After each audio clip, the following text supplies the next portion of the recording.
So I have my basic proportions planned out, and now I can start doing my eyes.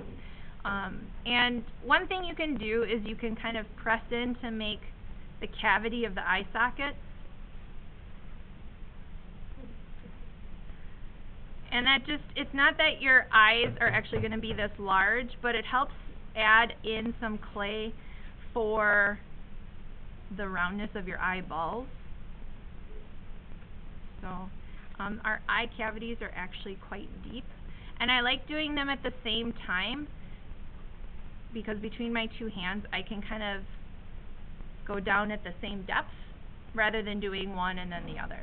So I like to try to do things that are supposed to look fairly similar kind of around the same time, so hopefully they end up being fairly symmetrical. Now if you are planning on doing an expression where symmetry isn't necessary, then don't really worry about that.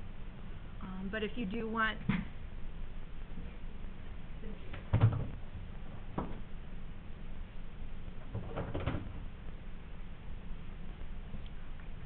I like to use a little bit of clay and make a sphere that's gonna work as a eyeball.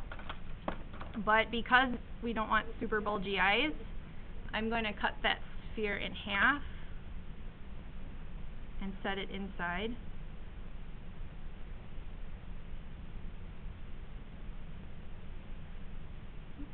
I'm going to add a little bit more. This one wasn't quite as big. And I don't want to like blend this in because what I'm trying to keep is kind of these deep crevices, these contrasting lines right in here, because that's what's going to make it look more like a real eyelid. So some of you that had me last term, I'm going to try to show you kind of a different way to sculpt the eye.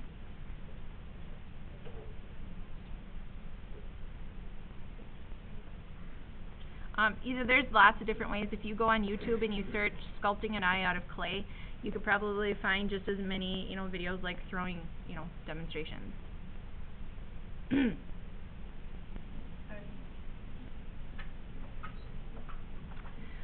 So one way you can do it to create your eye, I know it looks a little creepy right now, is you want to figure out your pupils and your irises at this point, because it's a lot easier to set that up, to plan out where that needs to go. So sometimes finding like a pen cap for the iris or pupil is kind of nice, or finding something that you can press in to create the size. Well, that's kind of big. Depending on your expression, depends on how much of the actual eye is still visible, which kind of translates where your eyelids are going to be placed. So, I know. Yeah, thank you. I appreciate the vote of confidence. It looks great, but right now it's creepy. So pupils, sometimes people like to carve in the pupil and leave like a little extra little chunk so it acts as kind of like a reflection.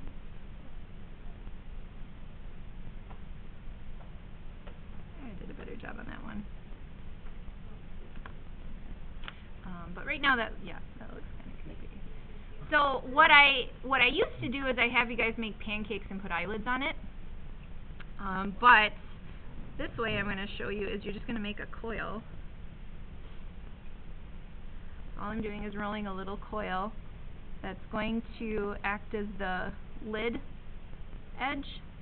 And so you just have to kind of develop the expression that you want and overlap the iris as much as you need to show that expression. So like if you're really upset, your eyes are probably kind of squinty, or maybe that there's like a slight kind of angry curve to it.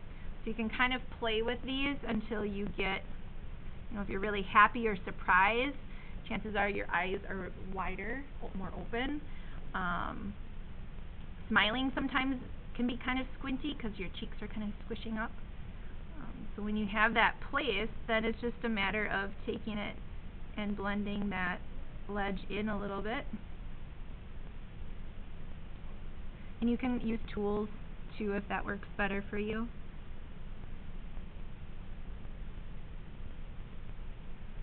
You just don't want to really touch this actual lid where it's on your eye, because you want that lid to still be visible, because that's what defines your eyeball from your skin.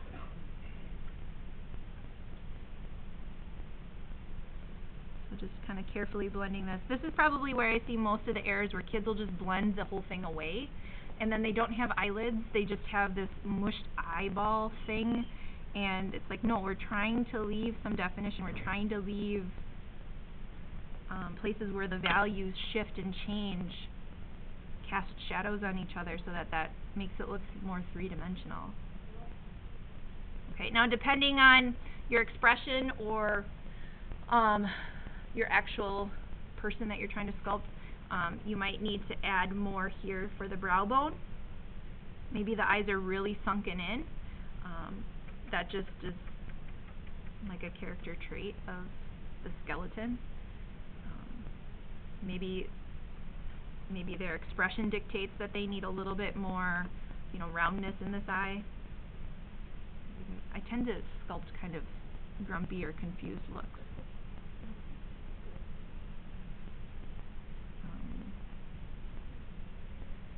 So you can be adding, or if you're trying to do a specific, like not cultural, that's not the right word, ethnic group. Certain ethnic groups have different bone structure. So you might have to maybe fill some of this in if you're trying to create a different ethnic group, but that's kind of the basic of the eye. And then to me, the eyes and the cheeks kind of work together. So like if you're smiling, you're going to have these kind of round apples of your cheek right here, which also then probably squish a little bit of that lower lid, or maybe make extra wrinkles in the corners of the eye.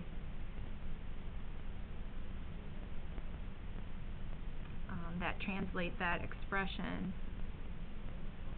I'm being kind of quick and sloppy about this so that you guys have time, but now it's starting to maybe look like they're getting to be a little more expression than just flat lines and creepy C-3PO. Sometimes I think of the cheeks as kind of a comma shape, because it starts kind of to the side of the eye and then kind of arches down or kind of angles towards the mouth. So I kind of think of cheeks being kind of this comma shape when I start to build that up.